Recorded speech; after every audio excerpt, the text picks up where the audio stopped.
J'avais à peine reconnu le nom de mon petit ami dans un podcast criminel que, 20 minutes plus tard, tous ceux que j'aimais étaient en danger. Je suivais distraitement une histoire non résolue, vieille de 15 ans. L'animateur racontait le casse sanglant d'une famille décimée, sauf un membre disparu cette nuit-là. Le seul survivant, un ado nommé Ethan Crawford, s'est volatilisé. On ne l'a jamais revu, expliquait-il. Ensuite est passée une interview d'un témoin qui jurait détenir du neuf. Je crois l'avoir croisé il y a 2 ans. Il s'appelait Danny Gillespie et vivait à Portland. Je l'ai reconnu sur de vieilles photos. Je me suis figée. Mon petit ami s'appelait justement Danny Gillespie et on habitait Portland. Je l'ai rejoint. Il était affalé dans le salon. « Chérie, dans le podcast, quelqu'un vient de dire qu'il a aperçu le disparu sous ton nom, à Portland. Je pensais qu'il allait rire de cette coïncidence ridicule, mais à la place, il a blêmi d'un coup. Faut qu'on parte. Maintenant, m'a-t-il lancé en bondissant, déjà sur ses clés et son portefeuille. Prends un sac. Que l'essentiel. On a 20 minutes tout au plus avant qu'ils arrivent. Mon cœur battait la chamade. Sa voix n'était plus la même. « Danny, tu me fais peur. Qu'est-ce qui se passe ?» Il m'a agrippé les épaules. « Je m'appelle Ethan Crawford. J'étais dans cette maison, il y a 15 ans, quand ma famille a été massacrée. Je me cache depuis tout ce temps, et si ce podcast vient de balancer mon vrai nom et mon adresse, ceux qui ont fait ça vont nous retrouver. » J'ai senti la panique me submerger. « C'est impossible, t'es dans la tech. Je connais même la maison où t'as grandi. » Il a filé dans la chambre. « Tout ça c'est du pipeau, je fuis depuis 15 ans. » Il a dégainé un vieux sac de sport du placard, bourré de liasses de billets, 3 fausses pièces d'identité et une arme. « Depuis combien de temps tu mens ?» Il m'a à peine regardé, occupé à vider ses tiroirs dans un autre sac. Surtout, le boulot, le passé, tout est faux. Même toi, au début, c'était différent. Il m'a tendu un sac à dos. Tu mets quelques fringues, des papiers importants. Pas de portable, pas d'ordi. Je faisais mon sac mécaniquement. Pourquoi ils ont tué ta famille ? Il s'est arrêté net. Mon père allait témoigner. Ils ont tué tout le monde pour donner un avertissement. J'ai survécu parce que je n'étais pas là cette nuit-là. D'un coup, mon téléphone a vibré. Danny l'a saisi, c'est encore plus décomposé. Ils sont déjà là. Il m'a montré une photo prise juste devant notre immeuble, puis a balancé mon téléphone contre le mur. Ça fait 15 ans qu'il me traque. Dès que cette femme a cité mon nom et la ville, ils n'ont pas dû perdre une seconde. Il a sorti une deuxième arme planquée sous le matelas. Tu sais t'en servir ? J'ai secoué la tête. Alors reste derrière moi. Si je te dis de foncer, tu fonces. On s'est approché de la porte. Il a jeté un œil par le judas avant de reculer brusquement. Il y a quelqu'un dans le couloir. Tout mon corps s'est figé. On n'a pas une autre sortie ? Non. L'escalier de secours donne dans la ruelle. Ils attendent là-bas. On a frappé à la porte. Danny Gillespie, on veut discuter. Danny m'a repoussé vers la salle de bain. Dans la baignoire, baisse-toi et quoi que t'entendes, tu bouges pas. J'ai entendu la porte exploser, 2 coups de feu, un corps tombé, puis du mouvement dans l'escalier. Danny m'a attrapé. Par la fenêtre, reste baissé. D'un bond, on était sur l'escalier de secours. Des cris résonnaient à l'intérieur. On descendait quand quelqu'un a tiré d'en bas. Danny a riposté et m'a entraîné vers une échelle qui montait sur le toit d'à côté. On a sprinté sur 2 toits avant de retomber dans une ruelle déserte. Une voiture a surgi. Danny a brandi son arme, mais un homme a crié « C'est moi ! Vite, montez !» Danny m'a propulsé à l'arrière et s'est engouffré. L'homme a démarré au quart de tour avant que les autres déboulent au coin. « Vous êtes qui ?» ai-je lancé. L'inconnu dans le rétro m'a dit « James. J'aide Ethan à disparaître depuis 15 ans. Je gère son fric, je crée ses identités. » Danny, en nage, s'est retourné. « Comment ils m'ont retrouvé si vite ?» James avait le visage fermé. Ce podcast a cartonné il y a 1 heure. Ils ont chopé l'extrait où il parle de Portland et de ton nom. Je nageais. Danny s'est tourné vers moi, l'air changé. Faut que je t'explique autre chose. Je me suis rapprochée de toi, c'était pas une coïncidence. Ton père devait témoigner avec le mien. Il s'est planqué à la dernière minute. L'organisation traque nos 2 familles. Je t'ai trouvé pour te protéger et pour retrouver ton père. J'ai eu un blanc. Mon père bosse dans les assurances, à Denver. James m'a coupé. Ton père s'appelle Richard Hayes depuis 15 ans. En vrai, il s'appelle Michael Bain, associé de mon père. Ils ont tous été témoins du même crime. Une image du podcast m'est revenue. Ils avaient cité un autre nom. Ils cherchent Michael Bain. Apparemment, il serait au Colorado. Danny blêmit encore. Ils ont dit autre chose ? J'avais la tête qui tournait. Quelqu'un aurait affirmé l'avoir vu récemment. James a frappé sur le volant. S'ils ont lâché le Colorado, ils filent quand déjà vers ton père. Il a brusquement tourné à gauche. J'ai serré les accoudoirs pendant qu'on s'enfonçait dans des rues inconnues. Mon petit ami n'était pas celui que je croyais. Mon père n'était pas mort. Et on avait des tueurs aux trousses. Je ne lâchais pas l'arrière de la tête d'Ethan, qui vérifiait sans arrêt si on était suivi. 15 ans qu'il vivait traqué, et moi, je gobais gentiment ses histoires d'écran et de Seattle, sans rien voir. James a traversé une ruelle, repris une autre avenue, puis 3 détours serrés avant de filer vers ce qui ressemblait à une zone industrielle. J'avais les mains qui tremblaient, et j'ai réalisé que je serrais encore le sac à dos préparé à la va-vite, 30 secondes avant que tout parte en vrille. J'avais tout laissé derrière moi. Mes photos, mes fringues, les bijoux que ma mère m'avait donnés pour mes diplômes, pendant que des inconnus fouillaient encore pour retrouver notre trace. On s'est engouffré dans un parking souterrain sous un immense entrepôt, et c'est seulement là que j'ai pu reprendre mon souffle. James roula jusqu'au fond du parking, où une autre voiture nous attendait déjà. Il sortit en hâte et commença à transvaser les sacs d'un coffre à l'autre, pendant qu'Ethan se décidait enfin à se tourner vers moi. Son visage était métamorphosé, plus fermé, comme s'il venait de retirer un masque dont j'ignorais l'existence. Il ouvrit la bouche, prêt à dire quelque chose, mais James le coupa. « On doit bouger tout de suite. On change de voiture toutes les quelques heures. Il ne faut surtout pas qu'il puisse nous suivre. » Je suis montée dans la nouvelle voiture, une berline quelconque qui sentait le café froid et la cigarette. On est reparti aussitôt, avant même que j'aie eu le temps de boucler ma ceinture. Ethan, désormais à côté de James, fixait le rétroviseur, guettant s'il n'y avait personne derrière nous. James remonta jusqu'à la rue et s'engagea vers l'autoroute direction sud. Personne n'osa prononcer un mot durant au moins 10 minutes, et ce silence était lourd, étouffant, quasi menaçant. Au bout d'un moment, Ethan pivota sur son siège pour me faire face et prit la parole. Il m'expliqua qu'il avait passé 2 ans à rechercher mon père, dès qu'il avait eu l'âge et les moyens d'agir seul. Il avait passé au crible tous les Michael Bunn du pays, suivi des fausses pistes, dilapidé de l'argent pour des infos bidons. Finalement, grâce à mes réseaux sociaux et mon adresse, c'est sur moi qu'il avait fini par tomber, comprenant alors que j'étais sa fille. Il s'est dit qu'en se rapprochant de moi, il finirait peut-être par mettre la main sur mon père. Soit que je lâche une info utile sans m'en rendre compte, soit que mon père tente de me joindre, et dans ce cas, Ethan serait prêt. Il a donc tout orchestré pour me croiser le matin au café, là où j'allais avant les cours. Il connaissait mon emploi du temps par cœur, avait repéré toutes mes habitudes, et trouvait toujours un moyen d'être là au bon moment, jusqu'à ce que je finisse par croire au hasard ou à une histoire tordue d'univers. Ma poitrine était serrée, chaque respiration me coûtait. Je lui ai demandé si, entre nous, il y avait eu quoi que ce soit de vrai, même un instant. Il est resté silencieux beaucoup trop longtemps, manifestement déchiré entre plusieurs réponses. Finalement, il a lâché que tout avait commencé comme une mission de surveillance, puis que les choses avaient dérapé. Voilà, c'était tout. Compliqué. Sa réponse m'a encore plus blessée qu'un simple non. Ça voulait dire qu'il était toujours en train de calculer ce qu'il pouvait, ou voulait, me révéler. J'avais envie de hurler, de le gifler, même de me jeter dehors sur l'autoroute.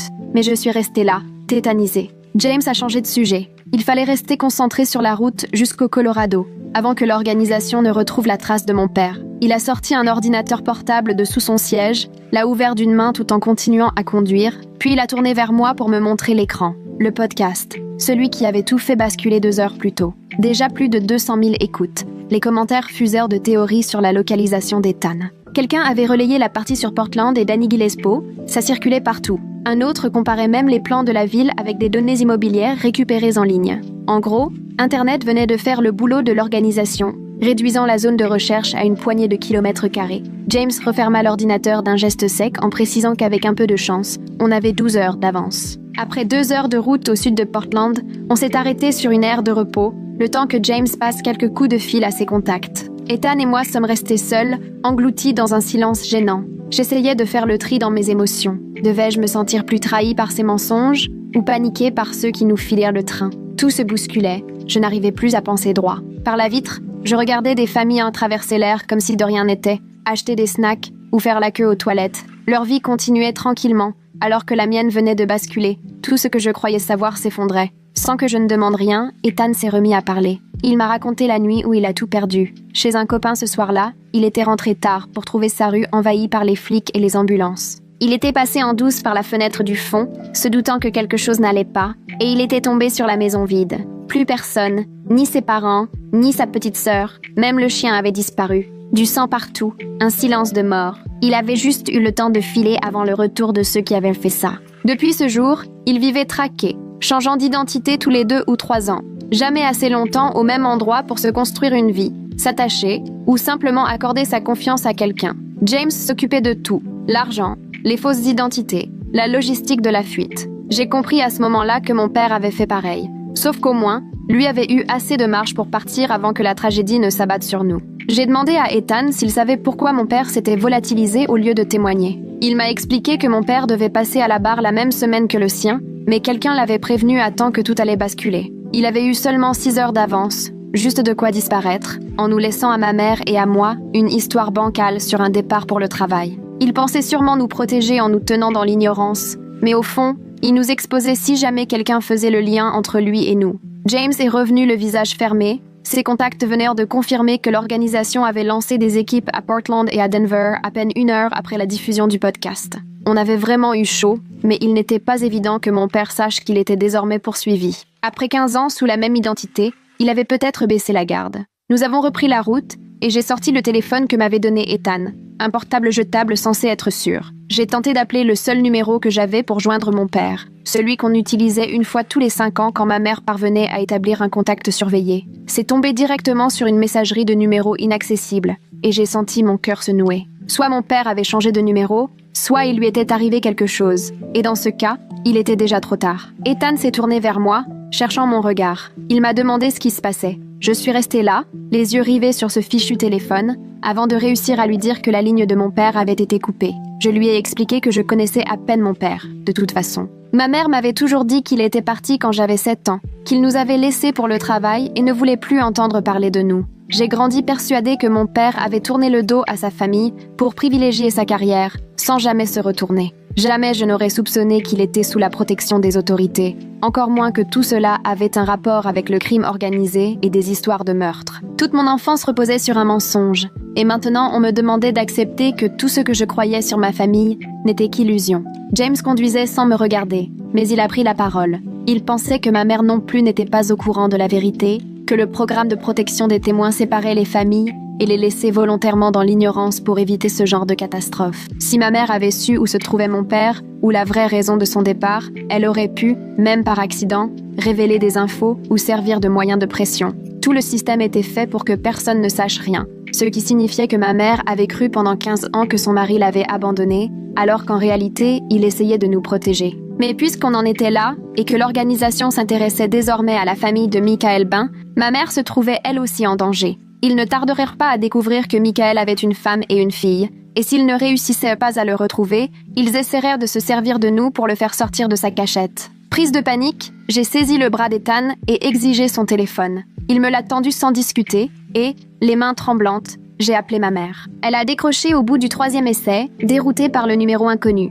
Je ne lui ai pas laissé le temps de dire quoi que ce soit. Je lui ai ordonné de partir tout de suite, de filer chez sa sœur et de ne prévenir personne. J'essayais de garder mon calme pour ne pas l'effrayer, mais je serrais le téléphone à m'en blanchir les jointures. Ma mère a commencé à poser des questions paniquées. « Ça va? Où es-tu? Dans quel pétrin t'es encore ?» Je me contentais de répéter qu'elle devait partir sans attendre, que je lui expliquerais plus tard. Je lui ai juste dit de prendre un sac, sa voiture et d'aller chez tante Sarah sans rien dire à personne. Plus j'insistais, plus ma voix montait, trahissant la panique malgré mes efforts. Elle a fini par comprendre que ce n'était pas une mascarade.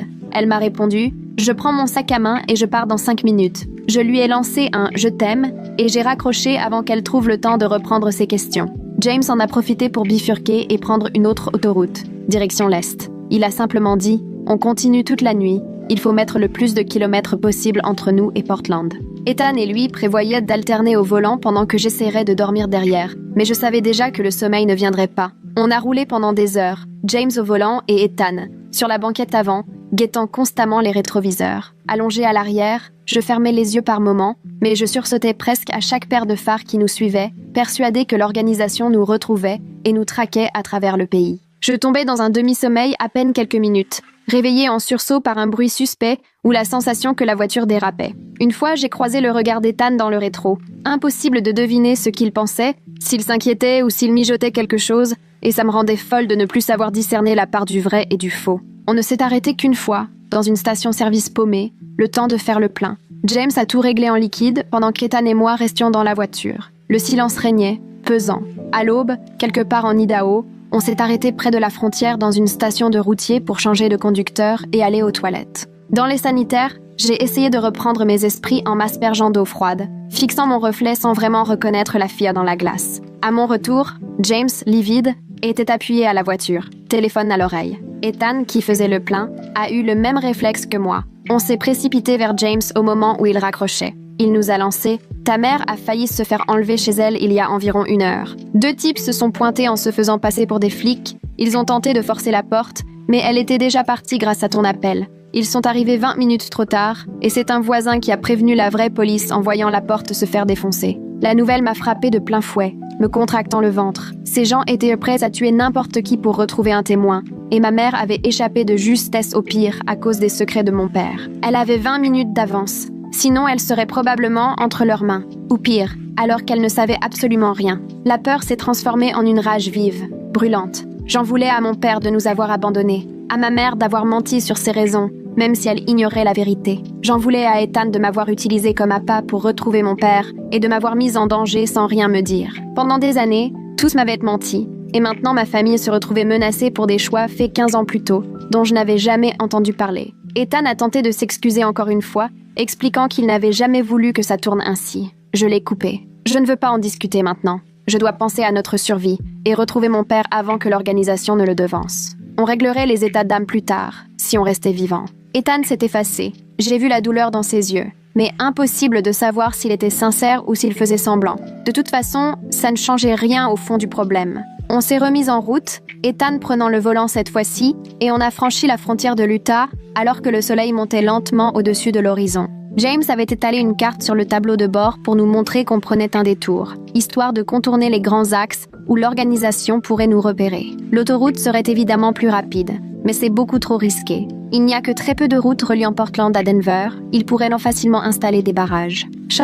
Ce chemin de traverse allait nous faire perdre presque 2 jours, à traverser des bleds paumés et à se traîner sur des départementales, rallongeant le trajet de plusieurs heures. On ignorait même si mon père était encore en vie ou si l'organisation ne l'avait pas déjà retrouvé pendant notre fuite. J'ai fini par demander à James comment il s'était retrouvé mêlé à tout ça. Il m'a lancé un regard dans le rétro avant de raconter qu'il avait été agent fédéral il y a une quinzaine d'années, chargé d'aider la famille d'Ethan à préparer leur témoignage. Il faisait partie de l'équipe chargée de leur protection, veillant à leur sécurité jusqu'au procès. Quand tout a capoté et que tout le monde s'est fait tuer, je me suis sentie responsable de n'avoir rien vu venir. Il a quitté l'agence peu après, et depuis il consacre sa vie à aider Ethan à survivre loin des radars, à lui fournir de l'argent, de nouvelles identités, à lui apprendre l'art de disparaître. Il avait franchi la ligne, prêt à aller en tôle juste pour qu'un gamin ait une chance, parce qu'il n'avait pas su sauver sa famille. Cette révélation m'a serré le cœur alors qu'on filait dans la nuit noire à travers l'Utah. James était prêt à sacrifier sa liberté pour Ethan, et, sans hésiter, il faisait pareil pour moi alors qu'il me connaissait à peine.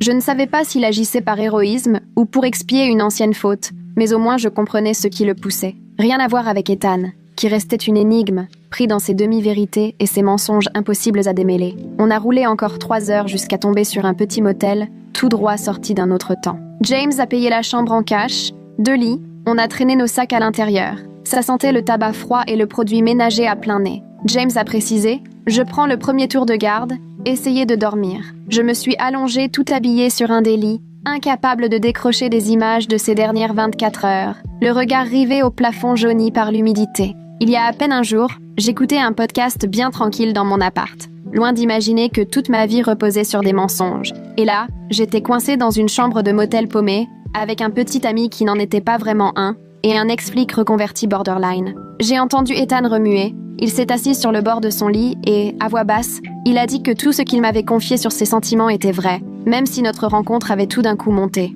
Il a reconnu qu'il n'avait jamais eu l'intention de tomber amoureux de moi, et que ça rendait tout beaucoup plus compliqué. Sa voix était différente, plus fragile, à 1000 lieues du ton habituel. J'avais envie de le croire, mais comment faire confiance à quelqu'un qui admettait m'avoir approché uniquement pour mettre la main sur mon père? Chaque geste, chaque mot, tout pouvait être calculé. Même les baisers, ça pouvait avoir été une manœuvre. Je lui ai simplement dit, pour l'instant, la priorité c'est de rester en vie. Le reste, on verra bien. Si jamais, on a droit à un après. Il n'a plus rien ajouté. Je sentais qu'il me regardait dans la pénombre, mais je n'ai pas quitté des yeux le plafond. Au bout d'un moment, je l'ai entendu se rallonger. J'ai dû finir par m'assoupir, car James m'a réveillée d'un coup, la main sur mon épaule, tandis qu'une faible lueur filtrait à travers les rideaux défraîchis. Ethan était debout, déjà prêt à partir. James avait l'air préoccupé, le téléphone à la main. Il a annoncé sobrement « Mes contacts viennent de me rappeler, et ce n'est franchement pas bon ». L'organisation avait lancé une vaste chasse à l'homme dans tout le Colorado et avait déjà identifié plusieurs endroits où il pensait que mon père pouvait se cacher,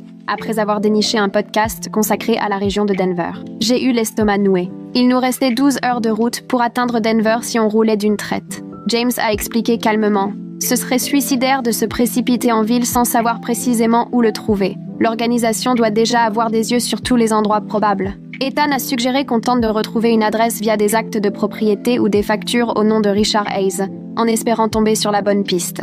James a acquiescé. Je connais quelqu'un qui peut fouiller les fichiers sans attirer l'attention. Il a passé son appel pendant qu'Ethan et moi attrapions des muffins secs à l'espace petit-déj lugubre. Le contact a promis de tout recouper, mais ça prendrait quelques heures. On est reparti vers Denver en attendant, chacun perdu dans ses pensées. À chaque kilomètre, j'avais l'impression qu'on était engagé dans une course perdue d'avance, face à des pros qui avaient pas bien plus de ressources et d'expérience que nous. J'ai fini par demander à Ethan, « Et si on retrouve mon père vivant, on fait quoi au juste? C'est quoi le plan ?» Il est resté silencieux, puis a lâché. Pour être honnête, à part le prévenir et trouver un endroit où se planquer, j'ai rien de précis. Le problème, c'est qu'on ne sera jamais réellement en sécurité tant que l'organisation nous traquera. Ils étaient partout, avaient tous les moyens pour continuer. On pourrait continuer à fuir encore 15 ans, comme lui, mais ce n'est pas une vie, c'est simplement survivre.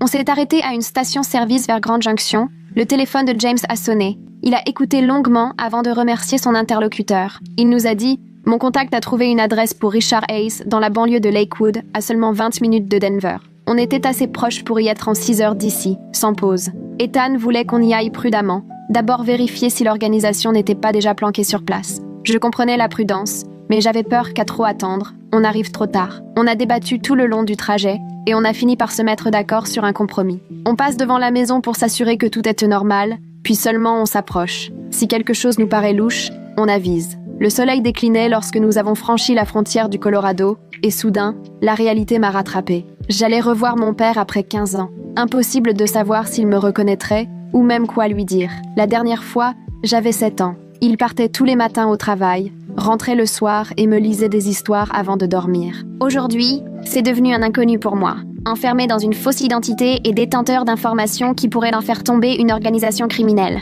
Cet homme-là, je ne le connaissais pas. Passer la frontière à midi m'avait mis les nerfs à vif et, comme Ethan depuis le début, je ne pouvais pas m'empêcher de scruter les rétroviseurs. Chaque voiture qui nous suivait devenait suspecte. À chaque sortie d'autoroute, j'avais envie de tout plaquer et de ne pas aller affronter ce qui nous attendait à Denver. Ethan, assis à côté de moi, nettoyait tranquillement une arme récupérée à l'appartement, dans des gestes précis, presque routiniers, comme si c'était une habitude. Je n'arrivais pas à faire le lien entre ce type et celui avec qui je partageais les petits déjeuners et qui râlait sur son boulot bidon dans la tech.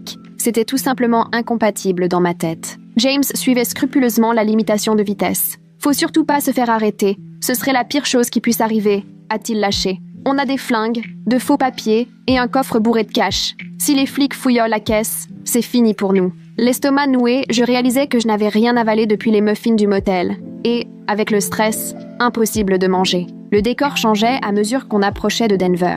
Les montagnes se dessinaient au loin, les maisons devenaient plus nombreuses le long de la route. Ethan a rangé l'arme, pris son portable, vérifié l'adresse transmise par James et a zoomé sur le quartier de Lakewood, étudiant chaque rue autour de la maison de mon père. Il m'a montré son écran. Ces rues-là sont nickel pour se barrer si ça tourne mal, mais celle-ci pourrait très vite devenir un piège. Je buvais ses paroles comme si on répétait un casse, alors qu'au fond, on ne voulait que sauver mon père. Le soleil plongeait, baignant les immeubles d'une lumière orange, quand on a quitté l'autoroute pour Lakewood. James a roulé au pas à travers le quartier résidentiel, pendant qu'Ethan guettait le moindre signe suspect. Les gens rentraient tranquilles du boulot, promenaient leurs chiens, vivaient à leur vie comme si tout était parfaitement normal, sans se douter que 3 inconnus armés, fuyant des types prêts à massacrer une famille entière, étaient dans leur rue. On s'est engagé là où habitait mon père et James a encore ralenti. Les maisons étaient modestes, anciennes mais bien tenues, pelouses fraîches et voitures garées devant chez elles. Rien ne laissait deviner le reste. Juste après l'adresse de mon père, Ethan a désigné une berline sombre garée à droite, vitres teintées et plaques d'un autre état. Un type attendait au volant, faussement absorbé par son téléphone, mais raide comme un piquet. Pas de doute, il guettait. James n'a pas bronché et, du coin de l'œil, je cherchais la maison de mon père. Banale, crépi beige, un petit Porsche, difficile de faire plus passe-partout. 15 ans qu'il vivait là, et je l'ignorais totalement. On a tourné et fait le tour du pâté de maison. Ethan, de plus en plus tendu, examinait les artères voisines. Il a demandé à James de ralentir et lui a montré un autre véhicule, garé sur le trottoir d'en face. Cette fois, un SUV sombre, 2 personnes à bord, posté pile pour surveiller la même maison, mais d'un autre angle. L'organisation avait retrouvé mon père. Ils étaient déjà là, prêts à frapper. James les a doublés et a filé dans une ruelle à 2 pâtés de là, où il s'est garé en coupant aussitôt le moteur. On est restés tous les 3 un moment à digérer le choc. Ces types devant la maison, c'était probablement ceux qui, 15 ans plus tôt,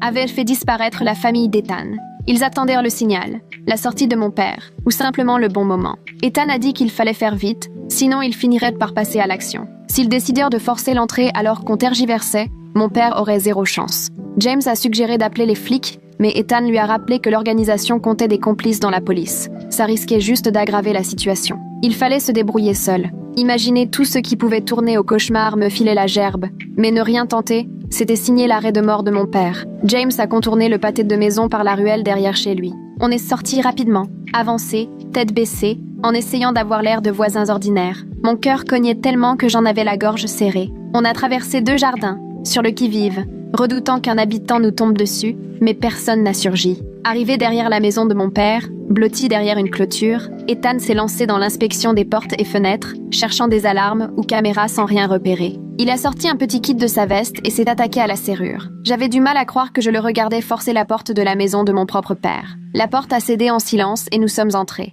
Découvrir la cuisine de mon père pour la première fois avait quelque chose de surréaliste. Tout semblait ordinaire. Vaisselle qui sèche, cafetière sur le plan de travail, carafe à moitié pleine, le frigo qui ronronnait. On a progressé dans le couloir, là où j'ai repéré des photos accrochées, que des paysages de montagne, de lacs, rien de familier. Aucune trace de ma mère, de moi ou de sa vie d'avant. Juste des décors comme pour effacer le passé. Au salon, canapé, télé, quelques livres sur des étagères, du courrier adressé à Richard Hayes reposait sur une petite table. Tout ça, c'était la vie d'emprunt de mon père, pendant que moi, je grandissais persuadée qu'il nous avait abandonnés. Soudain, j'ai entendu des pas et je me suis figée. Un homme a émergé, une tasse de café à la main, depuis ce qui devait être sa chambre. Ses cheveux s'étaient parsemés de gris, le visage marqué, plus mince qu'autrefois, comme rongé peu à peu par des années d'angoisse. Mais dans son regard, rien n'avait changé. Je les aurais reconnus entre mille, ces yeux-là, tellement vieillis mais identiques à ceux des vieilles photos et de mes souvenirs d'enfant. Lorsqu'il nous a vus, plantés en plein milieu de son salon, tout son corps s'est raidi d'un coup. Sa tasse s'est mise à trembler entre ses doigts. Il m'a fixée, moi surtout. Et alors, j'ai vu son visage se transformer. Plus une once de couleur, la bouche entr'ouverte, sans qu'aucun son n'en sorte. Il me dévisageait comme si j'étais un fantôme revenu d'entre les morts, quelqu'un qu'il croyait perdu à jamais. J'ai murmuré ce mot, sans y réfléchir, d'une voix brisée. « Papa ». À ce moment-là, sa main s'est ouverte et la tasse s'est fracassée au sol, le café éclaboussant le carrelage. Il a voulu faire un pas vers moi, puis il s'est figé, comme s'il doutait encore de me voir vraiment là. Les larmes lui sont montées aux yeux. Sur son visage, je lisais toute la détresse de 15 années passées à culpabiliser, à souffrir, à espérer sans trop y croire. Il avait devant lui sa fille, celle qu'il avait laissée gamine de 7 ans. Et maintenant, j'étais là, une jeune femme de 22 ans. Et toutes ces années, il les avait ratées. Il n'avait jamais fêté mes anniversaires, n'avait jamais vu mes diplômes, pas partagé un seul de ces moments importants. Il tremblait. Ethan s'est avancé et a brisé ce moment suspendu. On n'a pas le temps, il faut bouger. L'organisation surveille déjà la maison. Le visage de mon père s'est fermé à nouveau, aussitôt gagné par la peur et la tension. Il a filé droit vers un placard du couloir d'où il a sorti un sac qui semblait prêt à partir. J'y ai aperçu des vêtements, de l'argent, des papiers, tout ce qu'il faudrait pour disparaître en urgence, comme s'il vivait prêt à s'enfuir depuis 15 ans, jamais posé, toujours sur le qui-vive. Il ne s'était jamais vraiment installé. Jamais. Ce sac-là, c'était peut-être la chose la plus triste que j'ai jamais vue. Il s'est tourné vers moi, et sans s'arrêter, les mots ont jailli d'un bloc. Je suis désolée. Désolée pour tout. D'être partie, pour les mensonges, pour mon absence. J'ai voulu te contacter tant de fois, mais on m'avait prévenu que le moindre signe me trahirait et te mettrait en danger. Sa voix s'est brisée et j'ai compris combien il en avait souffert tout ce temps, enfermé dans sa propre prison, celle que l'organisation lui avait fabriquée, la même qui avait volé leur famille à Ethan. Il avait été coupé de tous ceux qu'il aimait pour nous protéger, croyant bien faire en s'effaçant. Nous, on croyait juste qu'il nous avait abandonnés. Derrière, James n'a pas laissé le temps de répondre. Il faut filer par derrière, rejoindre la voiture avant que la surveillance ne se doute de quoi que ce soit. Mon père a acquiescé, a empoigné son sac et s'est dirigé sans hésiter vers l'arrière. Chaque geste semblait répété 1000 fois. Il savait exactement par où passer, comment aller vite, sans un bruit. Nous l'avons suivi jusqu'à la cuisine, puis dehors, par la porte du fond. Avant de partir, il a verrouillé la porte comme par réflexe, bien qu'il sache qu'on ne remettrait plus les pieds ici. La maison, la fausse identité de Richard Hayes, tout ça était terminé. À moitié accroupi entre les jardins, nous avons filé vers la ruelle où James nous attendait. Je ne cessais de me retourner, m'attendant à voir surgir des silhouettes armées, mais tout restait calme, la cour déserte. Nous avons atteint la voiture en vitesse. James démarrait déjà. Mon père s'est installé à l'arrière à côté de moi, Il respirait si fort qu'on aurait dit qu'il étouffait. Il m'a attrapé la main, la serrant si fort que j'en ai eu mal, comme s'il avait peur que je disparaisse encore une fois. On n'avait même pas franchi la moitié du jardin qu'un cri a retenti, venant de la rue. Le bruit a tout traversé. Un frisson glacial m'a envahi. Ethan a saisi mon bras et, d'un seul regard, j'ai compris que c'était grave.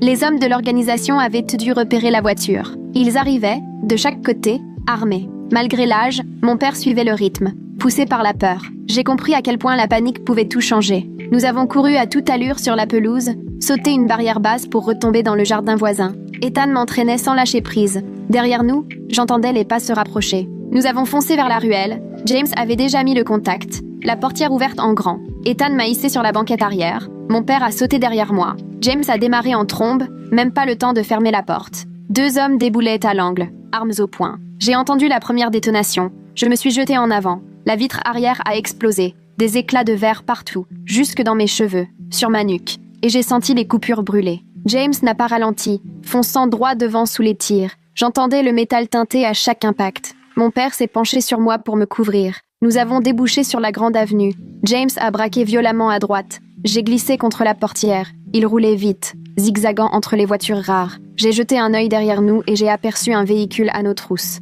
Mon père, assis à côté de moi, haletait comme s'il allait s'effondrer. La sueur lui coulait sur le front. Il m'a repris la main, la serrait si fort que ça me faisait mal. Quand il a reparlé, sa voix était enrouée. Il m'a dit qu'il avait ce qu'il cherchait, des preuves, gardées toutes ces années comme assurance, bien cachées dans un garde-meuble à l'autre bout de la ville, de quoi mettre toute l'organisation à genoux. J'avais la tête qui tournait, tout venait de basculer. Ethan, assis devant, s'est retourné d'un bloc vers mon père et lui a demandé pourquoi il n'avait jamais utilisé ces preuves si elles étaient si décisives. J'ai vu mon père s'effondrer, vieillir d'un coup. Il a avoué qu'il avait été terrifié, qu'il était seul, absolument seul, et qu'il avait cru naïvement qu'en se terrant dans l'ombre, il finirait par l'oublier. Il avait espéré que le temps jouerait pour lui, qu'il tournerait la page ou se focaliserait sur d'autres cibles. Il s'était trompé lourdement. Il n'avait jamais cessé de chercher, jamais renoncé. James, au volant, a lancé, tout en négociant un virage serré. Si ces preuves sont aussi solides, il faut les transmettre au FBI, qu'on en finisse, au lieu de vivre toujours dans la peur. Mon père a hoché la tête, les mains tremblantes. Il a dicté l'adresse du garde-meuble à James, retrouvant un peu d'assurance en détaillant ce qu'il avait caché. 20 ans de relevés financiers, des heures d'enregistrement de conversations entre membres de l'organisation, des preuves irréfutables de meurtres et d'activités criminelles, tout ce qu'il fallait pour envoyer des dizaines de personnes derrière les barreaux à vie. Nous traversions Denver en surveillant les voitures qui nous suivaient, visibles dans le rétroviseur. James multipliait les détours, enchaînant les virages dans des quartiers inconnus pour tenter de semer nos poursuivants. Mon père, imperturbable, continuait à parler, détaillant comment son associé, le père d'Ethan, avait réuni l'essentiel des preuves grâce à son accès privilégié aux finances de l'organisation. Documents copiés, réunions enregistrées, il avait constitué un dossier assez solide pour tout faire tomber. C'est ce qui avait coûté la vie à toute sa famille. Ils avaient en voulu s'assurer que rien ne subsiste. Mais mon père avait eu la présence d'esprit de tout sauvegarder en double. J'ai vu le visage d'Ethan changer au fil du récit. Il comprenait enfin que le sacrifice de son père n'avait peut-être pas été vain. L'idée que cette montagne de preuves pouvait enfin provoquer une onde de choc, rendre justice, le galvanisait. Sa mâchoire se serrait, sa posture trahissait une nouvelle détermination. Toute la frayeur cédait la place à la combativité. Une fois arrivé au garde-meuble, James fit le tour du bâtiment pour se garer discrètement à l'arrière. C'était une vieille bâtisse en briques, dotée de portes métalliques coulissantes. Mon père bondit hors de la voiture encore en marche, courut au fond de l'allée jusqu'à une unité de stockage, fouillant nerveusement ses poches à la recherche des clés, qu'il fit tomber une fois dans la précipitation. Ethan et moi restions aux aguets, surveillant la route pendant que les phares de nos poursuivants approchaient à toute allure. Finalement, mon père réussit à ouvrir le cadenas et souleva la porte. L'endroit était presque vide, à l'exception de quelques cartons empilés dans un coin. Il saisit une lourde mallette étanche et revint en courant à la voiture. Nous étions à peine remontés à bord que 3 véhicules déboulèrent à leur tour sur le parking, éclaboussant le bâtiment de leurs phares. Sans hésiter, James fonça tout droit vers le grillage au fond du terrain. La carrosserie grinça contre le métal qui céda sous le choc et nous débouchâmes brutalement sur la route, poursuivis de près par nos assaillants. Pendant ce temps, mon père avait déjà ouvert la mallette sur ses genoux. Des clés USB soigneusement emballées, des classeurs bourrés de documents, de vieilles cassettes audio marquées de dates, autant de preuves accablantes. Il expliqua que les enregistrements contenaient des aveux et des discussions internes. Ethan se pencha, feuilleta un classeur, ses yeux s'écarquillant à mesure qu'il prenait la mesure de tout ce qu'il découvrait. Il fixa mon père et confirma, la voix comme coupée, que ces éléments suffisaient amplement à faire tomber toute l'organisation. Nom, date, transactions, meurtres et dossiers de corruption sur 20 ans. Ce n'était plus seulement une protection, mais une véritable arme décisive. James conduisait à toute allure tout en scrutant sans répit les rétroviseurs. Nos poursuivants étaient désormais encore plus nombreux, implacables dans leur coordination pour nous piéger. D'un coup de volant, il quitta la grande route pour plonger sur une bretelle d'autoroute, se fondant dans la circulation dense, se faufilant parmi les camions, manœuvrant habilement pour brouiller les pistes. Les poursuivants perdèrent du terrain, mais restaient à notre trousse. D'autres phares surgissaient à l'arrière, leur nombre ne cessait d'augmenter. James finit par quitter l'autoroute, s'engageant dans des ruelles où la circulation nous servait de couverture. Quand la sidération du raid au garde-meubles s'estompa un peu, mon esprit se remit en marche. Mon père avait évoqué l'existence d'une taupe dans le programme de protection des témoins. Il suffisait donc de remonter les familles dissimulées. Cela voulait sûrement dire que l'organisation avait aussi placé des complices dans les forces de l'ordre ordinaire. Je me penchai alors vers l'avant et dis à James qu'il était impensable d'aller frapper à la porte du FBI. Si une taupe opérait déjà dans la protection des témoins, il y avait toutes les chances que d'autres agents soient en compromis ailleurs. Il nous fallait trouver le moyen que ces preuves fassent surface, qu'elles échappent pour de bon à tout risque d'être détruites ou étouffées. James acquiesça et parla d'un procureur fédéral, Marius Cabrera, un homme intègre qui tentait depuis des années de coincer l'organisation, sans avoir jusque-là assez de matière pour agir. Lui, on pouvait lui faire confiance. Il était incorruptible et il avait la légitimité pour donner suite. Mon père, relisant d'autres documents, suggéra d'envoyer également l'intégralité du dossier à des journalistes pour garantir une diffusion massive, même si la justice venait à faillir. Ethan évoqua alors la productrice du podcast à l'origine de cette histoire, la fameuse Greta Wolf. Elle seule pouvait s'emparer du sujet et avertir des milliers de personnes. L'idée de contacter celle dont l'émission avait failli signer notre arrêt de mort me glaçait. Mais Ethan avait raison, il nous fallait sa portée. James repéra une bibliothèque municipale. Il entra discrètement sur le parking et nous avons filé avec la mallette pour nous installer à l'intérieur sur les ordinateurs du coin multimédia. Mon père se mit à scanner les dossiers, tandis qu'Ethan copiait les fichiers des clés USB sur un espace sécurisé en ligne, pendant que je faisais le guet près de la porte. James, de son côté, créait des adresses e-mail anonymes pour assurer la transmission. Près d'une heure s'est écoulée avant que tout soit chargé et bien organisé. J'avais les mains moites et le souffle court. C'était la première fois qu'on s'arrêtait vraiment depuis notre fuite, et cette accalmie soudaine me fit mesurer notre vulnérabilité. Ethan avait transmis les liens vers le stockage en ligne au procureur et à la journaliste, accompagné d'un mot qui détaillait ce que contenaient les fichiers et insistait sur le fait qu'il fallait tout rendre public s'il nous arrivait quoi que ce soit. C'était notre assurance vie, le seul rempart qui empêchait l'organisation de nous faire disparaître et d'anéantir les preuves. Nous sommes remontés dans la voiture et à peine 10 minutes plus tard, le téléphone de James a sonné. Il a mis le haut-parleur et une voix grave a retenti. « Ici Marius Cabrera. J'ai bien reçu les fichiers. Je suis déjà en train de les examiner. » Le procureur, très sûr de lui, nous a affirmé qu'il mobilisait immédiatement des moyens pour procéder à des arrestations et nous a demandé de venir témoigner officiellement tout en assurant qu'on serait protégé pendant toute la procédure. Il avait ce ton posé et déterminé, celui d'un homme qui sait exactement ce qu'il fait. James lui a simplement répondu « On se retrouve à l'immeuble fédéral en centre-ville » et le procureur a ajouté « Des marshals américains seront sur place pour vous escorter en toute sécurité à l'intérieur. » Nous nous sommes donc dirigés vers le centre-ville quand le téléphone de mon père a vibré.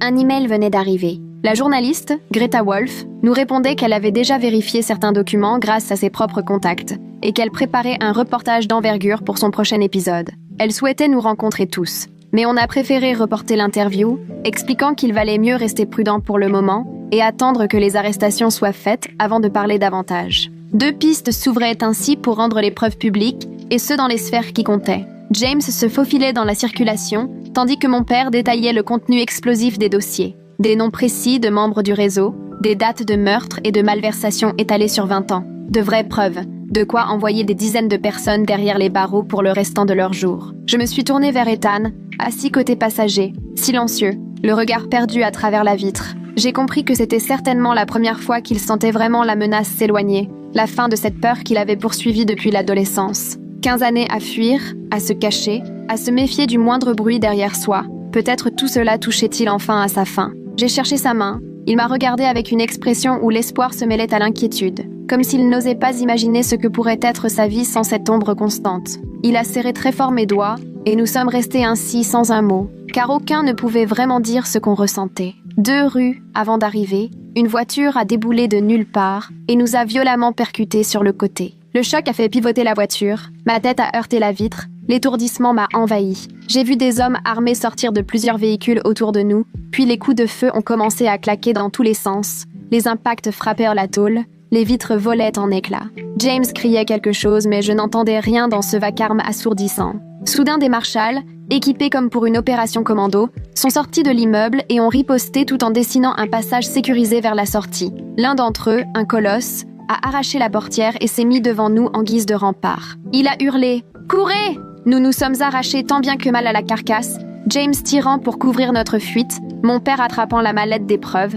et ensemble nous avons foncé vers l'immeuble, les balles ricochant tout autour de nous. Les marshals se maintenaient entre nous et nos agresseurs jusqu'à ce que l'on passe la porte. Sur la combinaison de notre protecteur, on pouvait lire « Barrett ». À peine rentrés, les portes lourdes se sont refermées dans notre dos, la sécurité a verrouillé l'entrée, il y avait des agents armés partout. Nous étions enfin à l'abri, enfermés dans un vaste hall de béton sans fenêtre, les tirs résonnaient encore dehors, mais ici, nous étions sous la protection de la loi fédérale. Mes jambes ont finalement cédé, je me suis écroulée, mon père tenant la mallette contre lui comme si sa vie en dépendait, Ethan vérifiait avec anxiété que je n'étais pas blessée, et James est entré le dernier, la chemise éclaboussée de sang, mais encore debout. Barrett s'affaire déjà sur sa radio à donner des instructions à ses équipes. Nous avions franchi la ligne, de justesse, mais nous étions enfin en sécurité. Dans la salle de réunion, Marius Cabrera s'est installé face à nous, un ordinateur portable ouvert et 3 téléphones qui n'arrêtaient pas de vibrer. Il a commencé à recueillir nos dépositions tout en échangeant avec d'autres équipes du FBI à travers le pays.